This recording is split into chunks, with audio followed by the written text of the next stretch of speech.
This is the Syrian city of Raqqa. It was once a symbol of Islamic State's strength and a crucial part of its caliphate. It was the group's headquarters.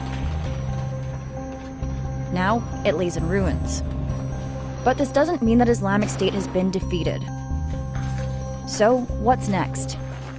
Where are its fighters going? What's happening to its money? And what is it leaving behind? The Sunni jihadist group once controlled territory in Iraq and Syria that, joined together, were about the size of Belgium. Its empire is now largely destroyed, but it still has some territory left, including Deir ez-Zor in eastern Syria, which is home to Syria's most significant oil reserves. ISIS has been moving its commanders and fighters there to defend its holdings. Deir ez-Zor is a key province for ISIS and has been for many years because of the huge oil revenue that they can generate from the oil fields. The group's loss of territory and key cities like Raqqa has hit it hard financially. These are areas where they could tax and extort from the local population, confiscate goods from the people that live there, and generally buttress their financial fortunes.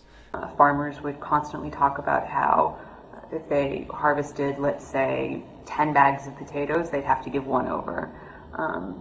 That's an imprecise figure, obviously, but but you get the gist of it. I mean, they have their own rigorous tax standards. That, combined with money the group earned from controlling oil fields, made them an estimated $500 million in 2015 alone, according to U.S. Treasury estimates. There were reports in Iraq that as ISIS has lost territory, they've decided to redirect funds to buy legitimate businesses, such as hospitals, hotels, restaurants, etc., in order to use their funds in a money laundering campaign in order to better liquefy the illicit funds that they had earned from the past couple of years. Counterterrorism officials say it's a matter of when, not if, the terror group will return.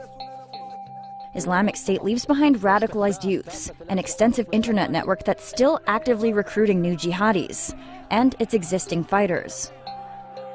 Oh Muwahid in America, does it not pain you to see your brothers with their honor have been violated and their bodies have been torn into pieces by the American airstrikes? So what we're seeing is that foreign fighters tend to fight to the death because they know that they're going to meet a pretty inglorious end. Either they'll be killed and executed on the spot by the local militias and armies that the U.S. is paired up with, or they would face prosecution back home. Locals, however, you see them, they have a greater success of trying to blend in. Islamic State also has affiliate groups spanning from Boko Haram in Nigeria to Abu Sayyaf in the Philippines. Going forward, counterterrorism officials worry Islamic State will use the Rohingya crisis in Myanmar to penetrate Southeast Asia.